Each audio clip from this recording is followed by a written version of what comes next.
Guys, hope you all are doing fine. There is a new update from ICMI. Yes, guys, from 11 February 2021, if any student want to take admission either in inter, final or foundation, need to pay revised fees. Okay, guys, and finally, council member has taken the decision and approved the revision structure of CMA foundation, inter or final. 9 February 2021, institute has taken the decision and council member has approved this decision. So now the fee structure for foundation 6,000, which is earlier 4,000.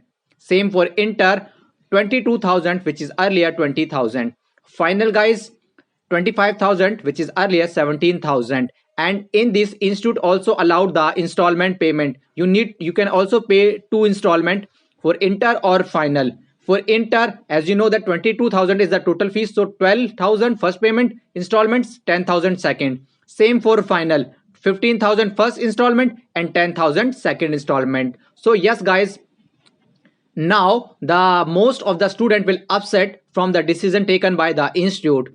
Yes, guys, I also accepting this that key in this pandemic most of the families lost their job and they are suffering from pandemic, and yes, they are just managing the livelihood. So I also feel and think that if institute defer at least for 1 year, yes, I am accepting that from last 1 year institute is deferring, we need to accept this also.